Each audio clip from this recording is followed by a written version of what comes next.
Alright guys, welcome to another beer review, and a little bit of disclaimer: if you hear me stirring something, I'm tending to a bechamel sauce because we're having a lasagna. But we're not here to talk about culinary things, we're here to talk about beer.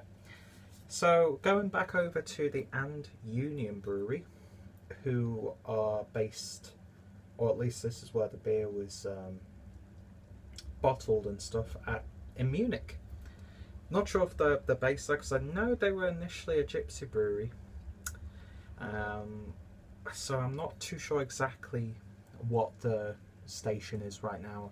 I might have actually been told in one of my other reviews what they're doing. And I apologise to the guys at And Union for coming across as ignorant, because it's been such a long time since I've found a new beer from them in my local vicinity. So yeah. Before I start, big shout out to Dean over at Dean's Beer Reviews, a good friend of mine who is a big fan of this brewery. He's reviewed quite a few of their beers now, so I'm going to put his channel down below, and if he has reviewed this beer, of course, check that one out. And for those people in the UK, you can get a few of their cans in Waitrose now, so it's great to see what I would consider a somewhat underrated German craft brewery making those steps and being available in certain parts of the UK. I mean, I'm sure you can buy, well, you obviously can if Dean's been reviewing some of their beers through various bottle shops and websites and that sort of thing. But yeah, it's great to see their beers in the supermarkets in really cool looking cans. But yeah, I do like And Union. The beers that I've had have been really, really good. I'll put my playlist down below. And this has probably got to be one of the most handsome looking bottles of beer that I've ever come across. And that's one of the great things about And Union, is I love the design, I love just the way they do things. So, we've got a bottle of the NEU BLK, which I'm guessing is, yeah, it says it right on the back of the label. It's an unfiltered dark lager, clocking in at 5% ABV. Black, rich and complex, yet refreshingly bouncy. Unpasteurised, unfiltered, 8 weeks brewing time. And yeah, best before date is 18th of the 11th, 2017. Picked this up in a local supermarket, which has sort of expanded its craft beer range. Hopefully they'll get more And Union beers in, because I really want to try some more. Give this another stir. That's probably a lot more interesting than this review. But yeah, beautiful design as always. Look at that lovely black foil on the neck of the bottle as well. And there we have the crown, which says Yum, which I think is the slogan that they're sticking now for all of their bottles, because every bottle that I've had since has had Yum, even though some of them had different words on. But yeah, I was super excited when I found this one in the supermarket, using my Augustina glass, so the beer's in good company. And yeah, another great thing about And Union, German craft beer in 500ml bottles. And the price point is always spot on, so you really cannot go wrong.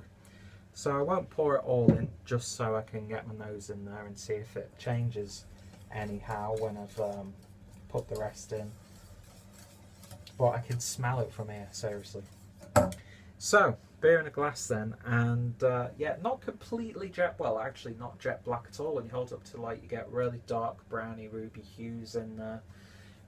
It looks more along the lines of like a dunkel beer as opposed to a Schwarz beer. Not exactly sure what style it is, I haven't really looked it up, because dunkel beers and Schwarz beers are essentially just dark lagers anyway, so not sure where this falls in to that category. But beer poured with about 2 fingers worth of a really quite creamy looking head, especially when you look at the top, but on the sides you could get lots of nice little bubbles in there, and the carbonation, if it's picking up on camera, just really nice when you sway the glass from side to side. So yeah, it looks like a hearty pint indeed, even though it's not a pint in there. So let's see if we can get through that head. Well, we obviously can if I could smell it. Anyway, let's give it a sniff. And it's got that like musky lager smell to it straight away. Has almost like and it's going to sound bad, but I mean it in a pleasant way. Like a slight, very slight cabbagey sort of aroma to it. Slight like caramel aroma in there as well. There's this like dark caramel, burnt sugar sweetness in there. And then you get like a burst of hops in there. Sort of like tropical fruity hops, but not really pungent or punchy. They seem to be really quite reserved, letting all those other flavour profiles come in and take the show. But yeah, it smells really, really nice actually. Really nice and subtle, but nice sweetness, nice dark lager aromas. Sounded like a true professional with some of my descriptors. But yeah, smells good. Let's give it a taste. Prost. Cheers, Dean.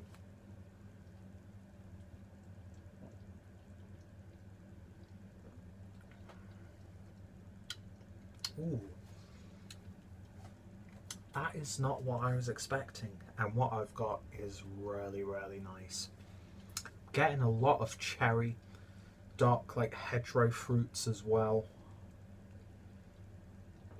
Slight grape-like character, a little bit of a darker grape. Give another stir. I'd like to think it's never a dull moment on the Clueless Drinker channel. But yeah, back to the beer. I would say this is, for me, more along the lines of a Dunkel beer. You don't really get that smokiness or that woodiness that you get with a Schwarz beer. This has got a nice sense of sweetness to it. Lovely bursts of like caramel, that sort of thing. But then it's just lifted slightly by slightly fruity hop characters as well. Not sure if they've used like American style hops or whatever they've used, but it does exactly what it said on the back of the label. It just makes the beer a bit more bouncy and it's not heavy. Upper end of medium in terms of the body. Just look at that lovely gloop going into the top of that beer. There's the money shot, folks. Beery glory hole. But why do I have to go down those avenues? But yeah, that sort of like cabbagey, vegetable sort of aroma has subsided a bit. But like I was saying, it was never an offensive tone. And another person would smell it and probably not get that. Getting sight, now that I'm talking, that sweetness that you get from a cola. Nice gentle carbonation. Upper end of medium mouthfeel. It's got a nice velvetiness to it as well. Yeah, that is a very satisfying craft Dunkel beer. And I don't know how well you can see that, but there are little bits and bobs, particulates floating in that glass. This could actually be my favourite and Union beer that I've tried so far. This is absolutely lovely. It's more autumnal, but those like slight hoppy tones just help it work in this horrid German summer. Very versatile beer in that regard. The more I smell it, the more those hops are shining now. But it's not like an overly hoppy beer, which I hate it when they take traditional styles and they abuse it with hops. If I want a hoppy beer, I'll purposely look for a hoppy beer. I don't want you messing with my favourite styles, bro. Do you know what I mean? But yeah, it's got that traditional Dunkel feel to it, but with a contemporary twist. Not overly hopped. It's masterfully blended in that regard. And yeah, it's another classic example of when people complain about how dull these styles are. Give something like this a go. because it will change the way you think about these traditional German beer styles. And I've mentioned it time and time again, there is lots of discussion going on in regards to Germany's brewing traditions and the purity laws. Some people want it abolished, that sort of thing. I think there's a middle ground to be had with that. I won't go into a spiel, we'll save that for a dedicated video. But this just goes to show you that you can do interesting things with pre-existing styles within the constraints of the purity laws. And I don't think there's anything wrong with just making slightly more crafty interpretation of these styles, adding a little bit more personality to like lagers, pilsners, wheat beers and that sort of thing. Yeah, it's that perfect come between of traditional style and modern brewing techniques and ingenuity. And you know, Germany to me is the powerhouse of brewing, has been for many years. And yeah, I can't pick out too many negative things about this beer. Absolutely wonderful.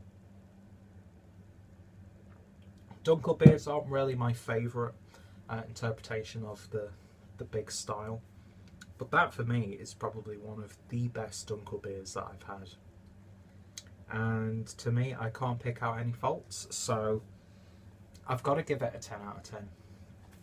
It's just really ticking the boxes, touching me in places that I never knew existed, and going in so many odd directions with this review, so I'm going to call it a day. Anyway, if you've tried this beer, as always, let me know your thoughts and opinions down below. Check out my And Union playlist, check out And Union on all the social media platforms. Check out Dean's Beer Reviews for his reviews. If he's made a playlist of his And Union beers, I'll put that down below, as well as his potential review of this beer. So, thank you guys for watching. Hope you enjoyed this video. Hope I didn't put too many dirty images in your mind. And yeah, if so, I'm sorry. And more importantly, I hope that I haven't scared you off and you'll join me next time for another beer review. So, thank you guys for watching, and I shall hopefully see thee later. It's back. Cheers.